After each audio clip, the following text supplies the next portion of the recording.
Hey y'all, it's the Fun Natural here, and I am back with another video. Welcome to my channel if you are new, and so welcome back if you're a returning subscriber. If you are new and not yet subscribed, do yourself a favor.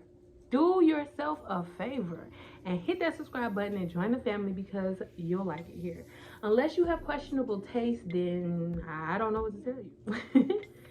Anyway, so lately I have been seeing a ton of people like just getting rid of their locks, either cutting them off or combing them out and things like that. And it kind of makes me sad, especially with the big amount of the people being fairly new into the lock world, like maybe 1 to 2 to maybe even 3 years in, and they're just giving up already.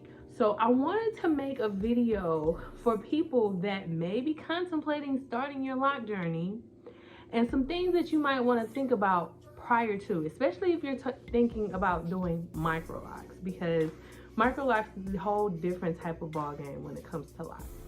So if this is your first video from me, my name is Terry. I go by the Fly Natural. I have been locked now for almost 4 years. I've started and self-maintained my locks throughout my entire journey.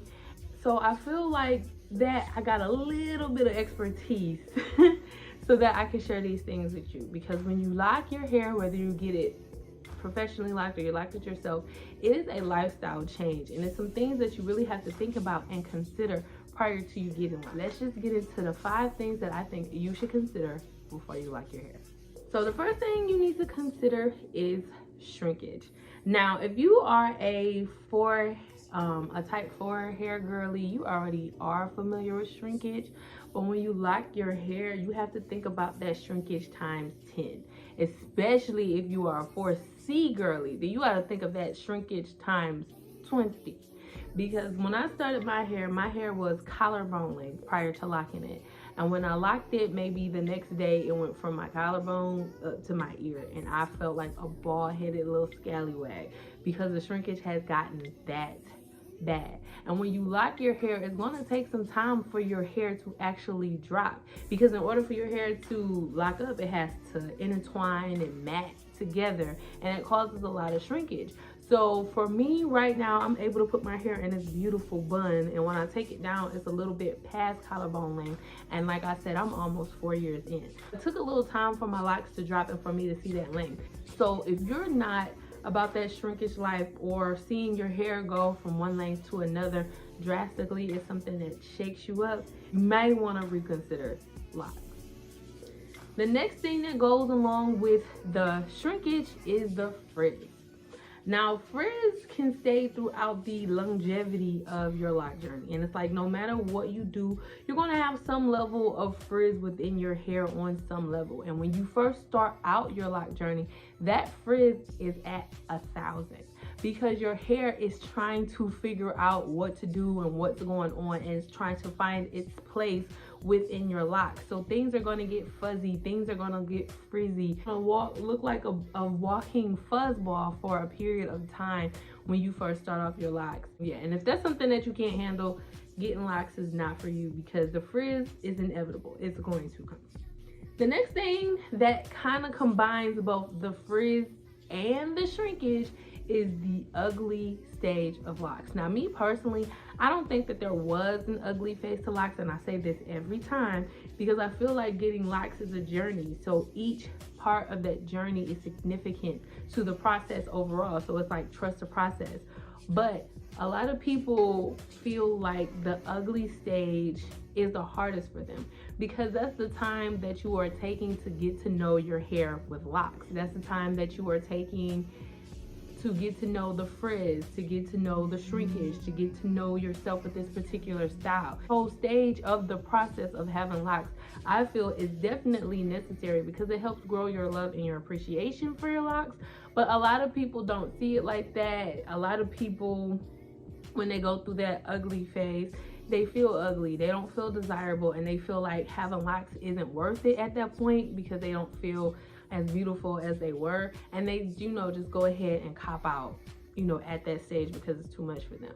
But if you learn to look at the process as something beautiful, you will learn to love that part of the locking journey, because it's definitely something that I feel was definitely important and helped me grow my love for not only myself but my hair as well. So if that's not something you're willing to deal with, maybe locks just aren't your thing. The next thing I feel is very important, and a lot of people think about it, but they don't really think about it when they lock their hair, but seeing yourself with the same hairstyle every day. Now, yes, you can put protective styles over your locks. You can do the wigs, you can do the braid outs, you can do pretty much anything with locks, especially micro locks, as you can with, you know, loose natural hair. But for me, I find that it is very damaging to constantly put locks, to constantly put styles over your locks. I feel like it could be very damaging, and it can also hinder your hair locking experience because your hair is going to be constantly being manipulated for you to put your hair in particular styles.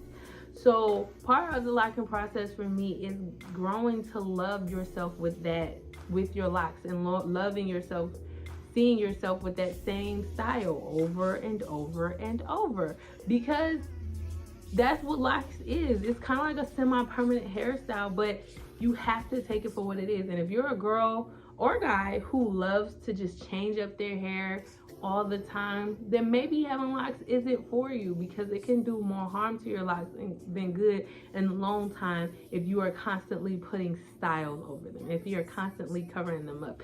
And for me personally, I locked my hair to see my locks, to have my locks, you know, be out there. So I don't personally get constantly covering up my locks because I love the way, you know, my locks look. But if you are a person that likes to change up their hair and can't get with the look of just seeing the same style on you for an extended period of time, then maybe getting locks isn't for you. And the last thing, which I feel like isn't the most important but is very important, and especially since it's not really talked about, but lock envy.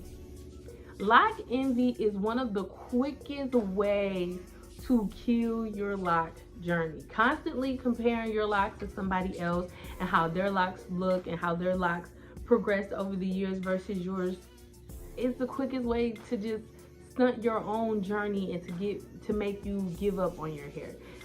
Just because you see somebody with a similar texture as you, a similar thickness as you, a similar length as you, does not mean that your locks are going to turn out just like their locks. Because just like everybody's hair is different, everybody's lock journey is different. So your locks is going to lock up the way that they're supposed to, and the person's locks that you're admiring is going to lock up the way that they're supposed to.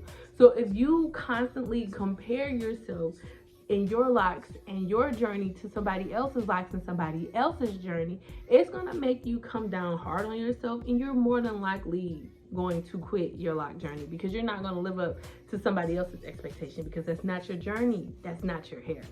So make sure you mind your own locks, because that's important. Now, these are just 5 things that I feel that you should be considerate of before you lock your hair, and I feel like those are very important things. I feel like since they are very simple and straightforward, a lot of people, they think about them, but they don't really think about them in depth. But these 5 things could really make you give up on your lock journey. And if you are thinking about locking your hair, make sure you take the time to really sit down and think about how each of these topics that I brought up in this video will affect you and how you view yourself with your lock. If you guys have any questions or comments for this video, make sure you leave them down below, and I will catch you guys in my next video. And don't forget to subscribe if you have not subscribed already. Peace.